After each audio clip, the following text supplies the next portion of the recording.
Good morning. Well, it's not for Labour. And I say that with not glee, but it's about flipping time. So Boris Johnson's approval ratings at Partygate were an all-time low. Keir Starmer's today are lower. So Keir Starmer, when Boris Johnson's approval ratings were on the floor, said, resign. You need to go. Nobody wants you. Well, Keir, yours are lower. Yours are actually lower than Boris's were. Let's have the little facts and figures here because everyone loves a fact and figure. Nobody does love a figure, but I'll give them to you anyway. It's minus 41%. So there you go. And he called for Boris to resign with that. And so we sort of feel as though, well, do as I say. Well, yeah, do as I say, not as I do. It's time to go, Keir. The game is up. I mean, of course he won't.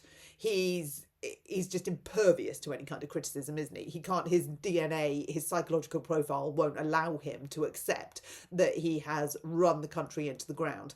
And, if you're a staunch Labour supporter, the leader of your party has done this. There could have possibly been an opportunity for someone else to step in and make not quite such a mess of it, and Labour could have retained their position. But as it is, it's the leader of the party who has absolutely screwed it up for everyone else. And then we have a look at the rest of the headlines going on today. Glasses on for the bits of a snuffly nose, do apologise. So we've got a video of the RNLI lifeboat bringing a load of illegal migrants across the channel today after their boat capsized. That brought an extra 435 over.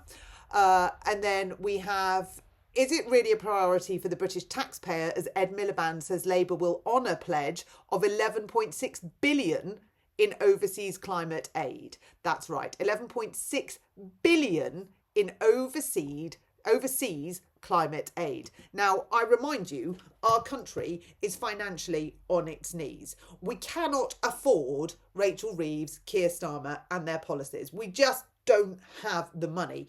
It's gone from not liking them to this is collapse. And yet 11.6 billion, Ed Miliband is sending it on its way to overseas climate aid. Now, it doesn't matter how many times you say that, does it? It makes no sense. And our taxes are about to go up. Significantly, our taxes are about to go up. And what are we taxing? What are we paying for?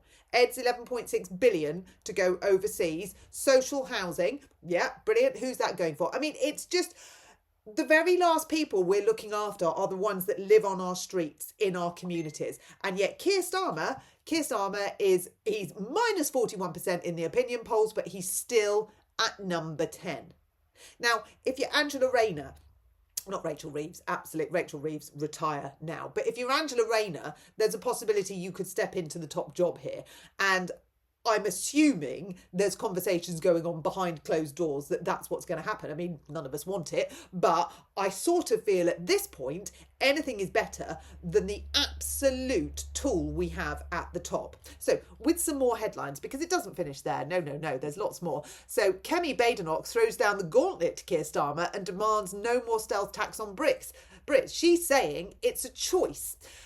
Tax rises are a choice. Conservatives would choose to cut spending. We must live within our means. Then smashing the gangs. Another 435 illegal immigrants invaded Britain yesterday. We've had 26,274 crossing the border so far this year. And then we've got the rise of the stay-at-home student, because students can't afford to go and actually live at their universities, so they're staying at home. So we're screwing that up as well. I mean, the list goes on and on. And then, of course, we've got the protests that are happening all over the country about the asylum hotels. So this is not a Sunday of joy and light. This is a Sunday of, honestly, probably some of the worst headlines that we've had domestically in quite some time. And where's Keir Starmer? What's Keir Starmer doing? Well, he's living in his own narcissistic little world of it's nothing to do with me, I am great. Minus 41%.